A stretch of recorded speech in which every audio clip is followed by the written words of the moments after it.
Naniniwala si Vice President Sara Duterte na wala pa rin umanong nailalatag na sapat na ebidensya ang House Prosecution Team kahit pa nasa ikalimang araw na ang impeachment trial laban sa kanya.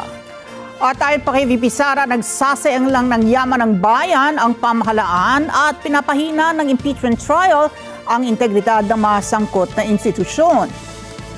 Dagdag pa ng pangalawang Pangulo, non-existent ang sinasabing banta niya sa buhay ni Pangulong Marcos Jr., First Lady Liza Araneta Marcos at dating House Speaker Martin Romualdez at tumunoy pagkuha niya ng asasin. Kunin natin ang live report ni Madeline Villar Moratillo. Mads, dahil dito sa kanyang mga pahayag ngayon, ito ba'y patungo na sa kanyang pag-attend at paglitaw dyan sa impeachment trial?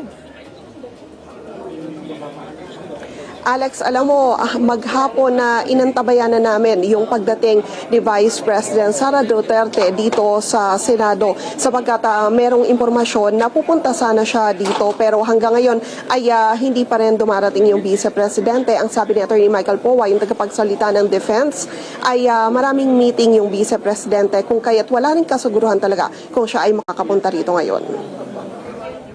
Nanindigan si Vice President Sara Duterte na ang mga nakalipas na araw na impeachment trial ay pagpapakita lang ng kawalang ebidensya ng reklamo laban sa kanya. Sa isang pahayag, sinabi ni VP Sara na non-existing ang sinasabing banta niya sa buhay ni Pangulong Ferdinand Marcos Jr., First Lady Liza Araneta Marcos at dating House Speaker Martin Romualdez at pagkuha niya umano ng asasin. Git ni VP Sara, pagsasayang lang ito ng resources ng bayan at pagpapahina lang sa integridad ng mga sangkot na institusyon. Ang isang impeachment proceeding ay dapat nakabatay anya sa credible na ebidensya at hindi mga espekulasyon at gawa-gawang naratibo. Ang rule of law ay nakabatay anya sa katotohanan at hindi katahang isip lamang.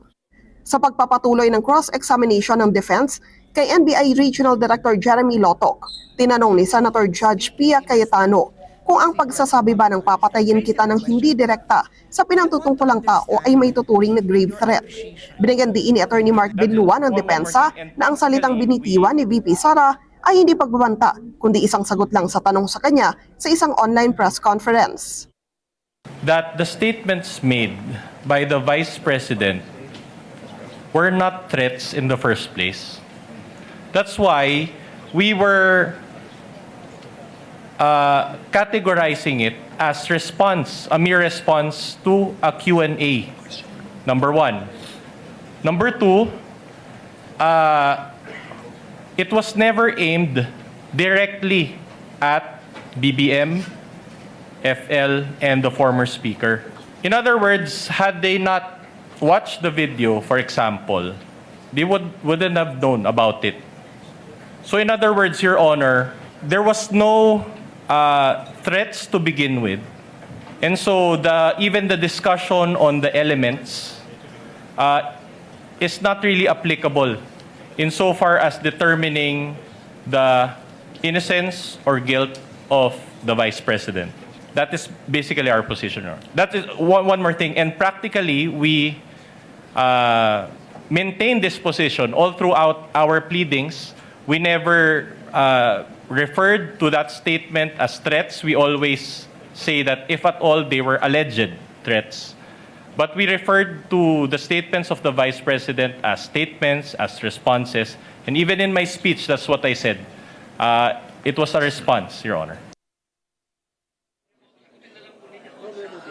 Ang sabi ni Attorney Michael Powa, yung tagapagsalita ng defense team, kapag sumalang na si Attorney Zuleika Lopez, yung Chief of Staff ni VP Sara, ay maaaring pumunta ang Vice Presidente para magbigay ng suporta. Sapagkat gano'n naman daw ang Vice Presidente, palagi nakasuporta sa lahat ng kanyang mga staff. Balik sa inyo dyan, Alex. Okay, Mads, tama yung sinabi ni nung abogado ng panig ni VP Sara, kaugnay doon sa kung talaga bang binantaan niya ang unang pamilya o Pangulong Marcos at maging ang kanyang asawa dahil nga tumugon lamang sa katanungan ng isang reporter at kanina narinig mo rin ba na tinanong ito at pinaglilinaw sa panig ni Senator Judge Pia Cayetano? Binabanggit ano bang kaibahan ng isang babala at isang banta, yung warning at yung threat?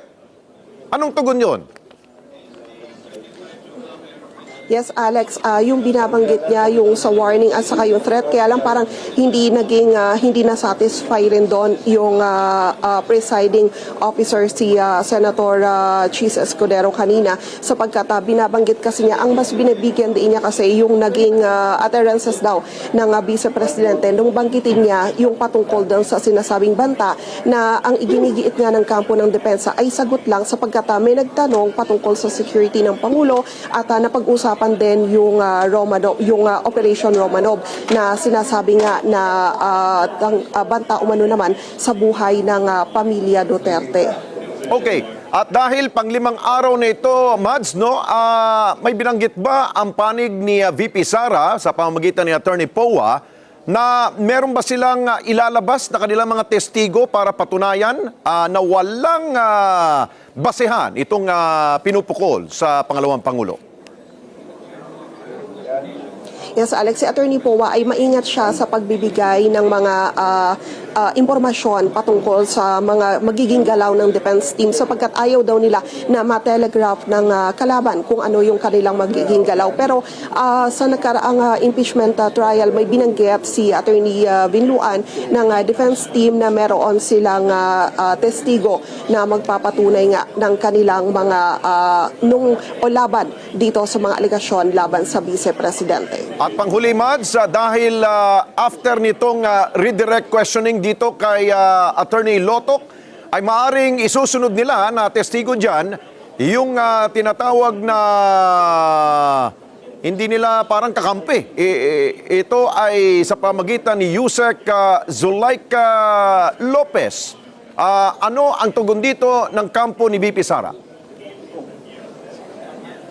Yes, ang sabi ng defense team, sila ay handa sakaling maisalang man ngayong araw na ito o bukas pa si Attorney Lopez. Yan daw ay napaghandaan nilang mabuti pero hindi na nagbigay ng iba pang impormasyon si Attorney Poa. Basta ang sabi niya, handa raw sila sakaling magkaroon man ng cross-examination dito kay Attorney Lopez. Ayun, hostile witness ang ibig kong sabihin doon.